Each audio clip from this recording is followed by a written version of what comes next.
Hey everybody, I know we're all stuck at home and I wanted to read to you another section from my book, Un-American, A Soldier's Reckoning of Our Longest War. It's going to be out May 19th and it's published by Bloomsbury just in time for Memorial Day. So I'm going to get into it and we'll pretend like we're on a little mini virtual book tour right now.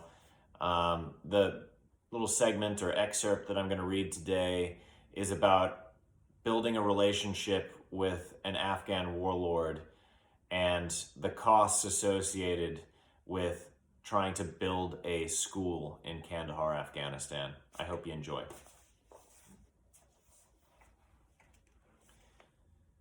Building outposts did not automatically build trust or goodwill, as the oil spot plus theory was hoping to achieve. The Afghan National Security Forces were reluctant to do anything with Americans. We patrolled unilaterally, a big no-no, further undermining the narrative that we were training them to look after their own country. Instead, the U.S. military established marriages of convenience with whatever nefarious warlords were willing to do America's bidding, sometimes reluctantly, but always for a price. Corrupt officials or former warlords were power brokers and a fundamental part of counterinsurgency. Cooperation often required quid pro quo, but since the U.S. Army was reluctant to directly bankroll warlords responsible for human rights abuses, the money was laundered through, quote, cash for work projects run by the warlord who, and known to all, took a fat cut. They needed security, which seemed to be code for bricks of U.S. taxpayer money. I personally handed out racks of crisp, rubber-banded stacks of $100 Benjamin Franklin bills to one of the warlord's subsidiary companies. Perhaps America thought it could buy long-term sustainable goodwill. Our go-to power broker in the Zari and Panjwai districts was an illiterate, hashish-growing, bullet-riddled, purple-haired, 40-something, $100,000 SUV driving, Russian-killing, ex-Mujahideen, Godfather-like mafia don with 3 wives named Haji Ghani. I wish I still had the business card he passed to me. It was an artifact hilariously incongruous in rural Afghanistan.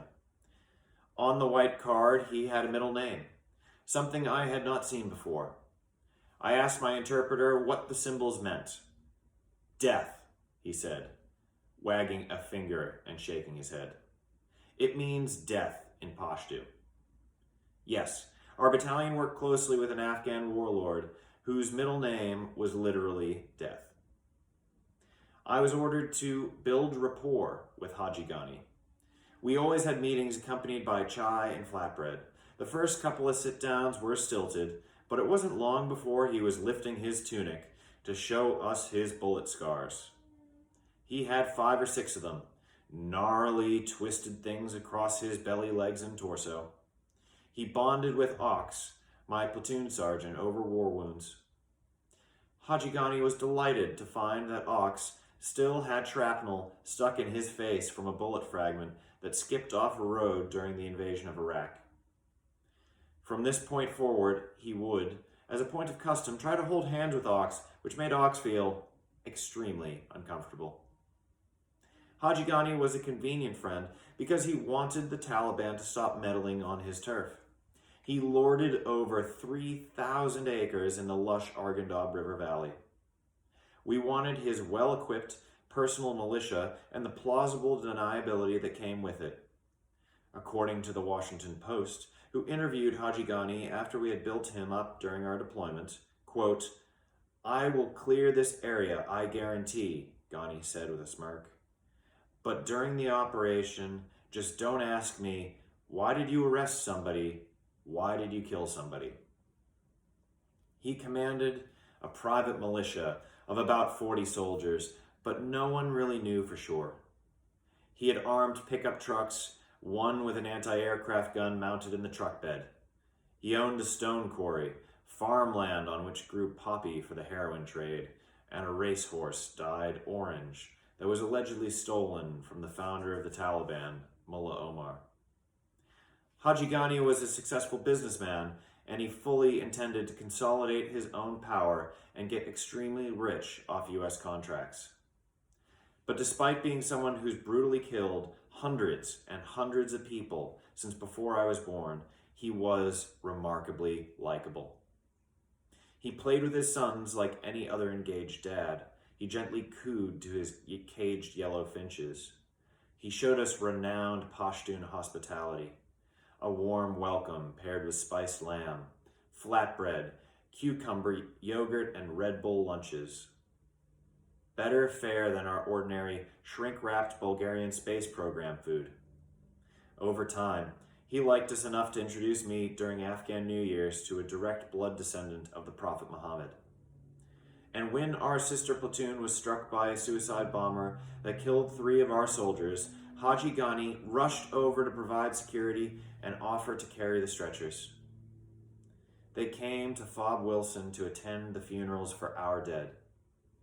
When it was time for the U.S. military to create some social impact propaganda by building a school, it was no surprise that Haji Ghani won the contract. Money was funneled through him for construction of what quickly earned the nickname, quote, the Haji Ghani School for kids that can't read good and want to do other things good too, after the film Zoolander. In practice, opening schools was a complete shit show, but it did get our battalion on the cover of Time magazine. On the surface, opening a school might sound like a good way to kiss and make up for civilian deaths, but even something as politically uncontentious as opening schools should elicit skepticism from the American public. Consider the costs and benefits. First, imagine the costs. The fully burdened price of getting gasoline to some remote parts of Afghanistan can be roughly $400 a gallon. Then factor in helicopter and fixed-wing show-of-force sorties, between $15,000 and $60,000 per hour, depending on platform. Months of salaries for multiple infantry platoons, by doctrine, 42 soldiers per light infantry platoon. The capital and operating expenses associated with the ground vehicles and personal equipment, the proportionate cost of support soldiers providing ancillary services. The tooth-to-tail ratio is about 9-to-1, or roughly 9 support soldiers for every 1 combat soldier. Bloated contracts for American firms like KBR, a subsidiary of Dick Cheney's old employer. Cash payments to slimy Afghan contractors presenting themselves as credible businessmen.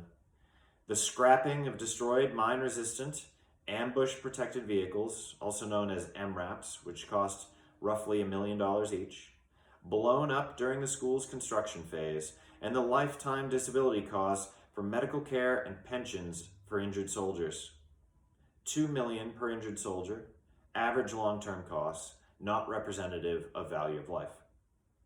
3 or 4 destroyed armored vehicles, 5 or so wounded soldiers, seasoned with operating expenses and a quick back-of-the-envelope calculation, reveals how a dirt shit shack in rural Afghanistan costs more than an oligarch's penthouse in Manhattan. Now, consider the benefits. You have built a modest mud and cinder block building infested with spiders. It is intended for the teaching of a couple dozen Afghan kids. The quality of the education is low and comes dangerously close to finger painting. There are no toilets. The learning materials are garbage, the educational outcomes dismal, and the semi-literate teacher shows up occasionally. The school itself is used as a power-grabbing device for the local warlord who owns the land. In our case, we empowered Haji Ghani so that after he won one U.S. project, he won many more lucrative cost-plus projects, making him ever richer. Very little of this financial prosperity will trickle down to the poorest of Afghans who need it. And as for the school, well, schools regularly get abandoned or destroyed, making their long-term value decidedly limited. From a strictly economic perspective, if America's goal was to provide a quality education to Afghan children, it would have achieved far better social impact at lower cost with no suffering if the military followed these steps. Buy a used Gulfstream 4 private jet, roughly $4 million, pack it full of Afghan children, fly them across the world to Andover, Eton, Groton, or some Swiss boarding school and pay for their entire education. About $4.7 million for 24 students, all 4 years with boarding. And after everyone is off the private jet, fill 2 briefcases with money, $1 million each, $2 million in total, in bricks of $100 bills. Place them on the jet while it's still on the tarmac and proceed to blow up the jet with high explosives. This is the effective cost of building a mud and cinder block shanty school in Afghanistan, but you will never be allowed to ask why, because talking about the value of defense is strictly taboo in a world of lobotomized patriotism. I hope you enjoyed it. Again, I'm Eric Edstrom. The book is called Un-American, A Soldier's Reckoning of Our Longest War. I wish you all the best and take care. Stay safe out there in quarantine.